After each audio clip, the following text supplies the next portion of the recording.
Hey guys, it's me, Friends91, and I'm back. Now I know that I've been gone for a bit, but that was because partly as I made a video saying I was gonna be gone for about a week and a half. I was away visiting relatives for Thanksgiving, but I was for long for even though I came back, I didn't make a couple videos for a few days because I was kind of sick when I came back. Also, I was kind of tired and I had other stuff I was busy. So, but shouldn't make any excuses. Just gonna get on with this video. Now this video is on. If you guys recall, I made a video called DLC and Me, I believe, sometime last year or sometimes earlier this year. Not sure when, but basically today there was a guy from Take-Two Games, sorry, called Carl Sladoff. I hope I'm saying that right. And he was basically talking about how it's dangerous to milk the consumer. I'm going to be paraphrasing most of this, but I'll quote for some verbatim. Now, basically, Carl was kind of saying what I already kind of said, or in a way, similar to what I said with the DLC and Me thing, how DLC, should never feel like they're milking the consumer. In fact, here's a quote verbatim. He says, "But the most important thing for us is that the consumer can't feel that they're just being milked at every turn." So, in truth, that's a good thing, but because DLC can feel like you're being milked. Now, earlier I was watching the Review Tech video of this, Review Tech USA video. Y'all know who he is, I believe. Most of y'all do at least. But I was watching him, and he was saying how Activision did milk with the Call of Duty. Like, they milked some of the people with the map packs and stuff. But I disagree with that. Let me explain why. If y'all guys remember from the previous video, I said how Activision was, or Call of Duty games, were at least one of the few games where that weren't like, they were releasing complete games, and the DLC did feel like a bonus, which is what it should feel like. Now, why I say this is because even though I believe he said something like, if everybody else had the map pack, then the 15-year-old would feel like he had the map pack. Now, that's not Activision's fault. You can't technically blame that on Activision with the DLC, because if most games, at least most games, I think there is actually a couple games out there that do, but most games do not allow you to play a map unless you buy it. Even if someone else buys it and they host the game and they have the map. Most games do not allow that to happen. Now, Activision, there's no reason why Activision should allow that to happen.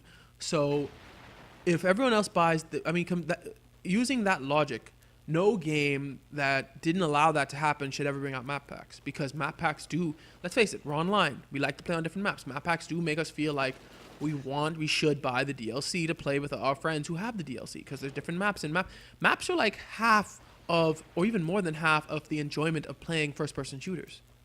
But that can't be Activision's fault just because they release map packs and most people buy it, and then the one person that doesn't buy it feels like, oh well, I can't play. I mean, with Call of Duty, like I said before, they give you like 16 or 15 maps to start out with. That's a lot of maps. It's not like those games where they'll give you like 9 maps or just like 8 or some like low number of maps to start out with, and they'll bring out a massive amount of the maps in DLC. No, they give you like 15 or 16. They give you enough maps to start out with that you can still enjoy yourself even if you don't have the other maps. And I mean, I'm just saying, you can't really blame that when it comes to just map packs. Map packs are map packs. You gotta expect that to happen. I mean, it's just gonna happen. But anyway, let's get off the whole Activision thing. Basically, I agree with what Sladoff was saying, but at the same time, GTA, the expansions, like I think it's more about the massive of the original game. It's not about milking. I mean, it is about, we shouldn't milk gamers. That's a good thing. He made great points. But at the same time, if the original game has enough content, then even if you bring out DLC that is so great that everybody wants it, and the one person that doesn't get it feels kind of like he's being left out, if there's a lot of content left in the game, it shouldn't matter. Let me give you an example, as I did before. Modern Warfare 2 was the only Call of Duty I probably felt like I wanted to get DLC, because that was one of those where some of my friends had the DLC. I was like, I wanted to get it, but I didn't get it, and I still played Call of Duty for Modern Warfare 2 for like 2 years straight.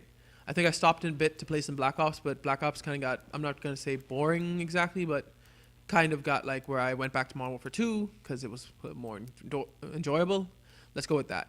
And then I played that for like until Modern Warfare 3 came out, which wasn't as enjoyable, but let's skip that. Modern Warfare 2 is not, even though it made me feel like I wanted to buy the DLC, I still didn't, and it still was like I could still play the game for those like 2 years basically, and I could still enjoy it.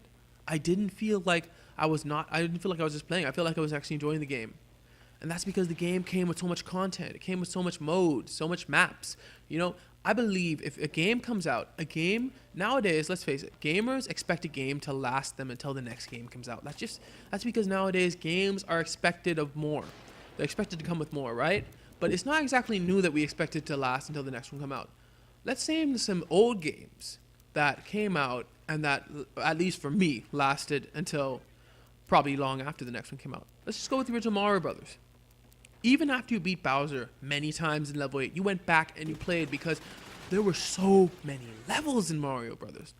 So many levels, there was like 8 worlds. Each world had all these amount of levels, and all these levels led to, World 8. Now, in fact, the worlds had so many levels that they had, they had so many pipes that would like let you skip whole worlds. In fact, like the second level, you know, you could skip all the way to World 8 if you want to.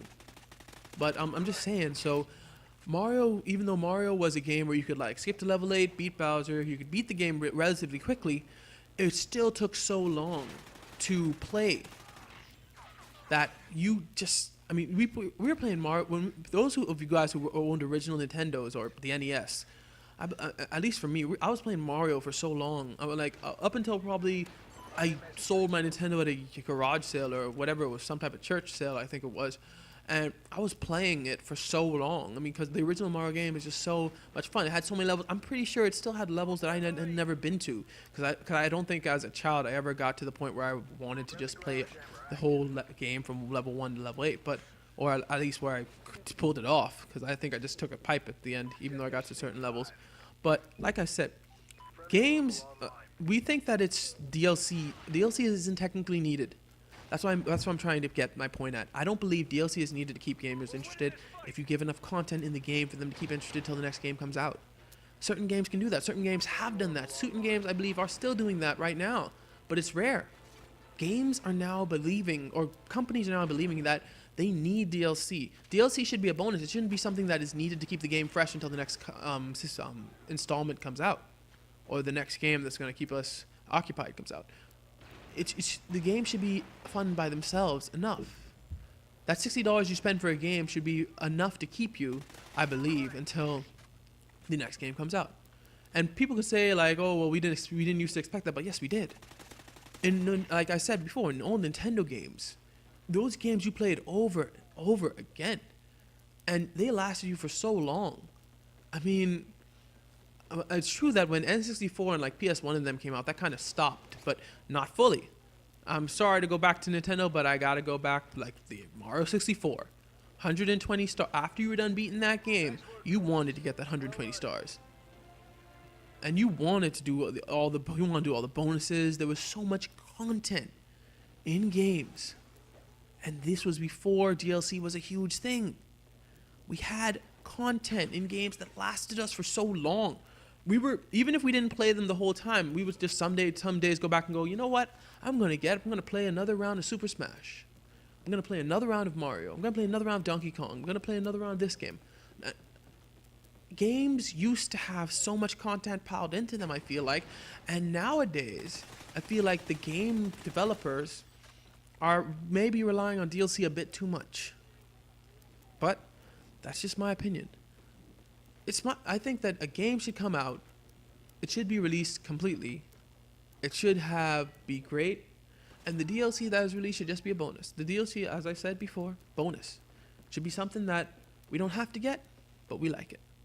Alright, that's my opinion. Tell me yours in the comments below. Thanks for watching. Like, comment, and subscribe. And God bless you all.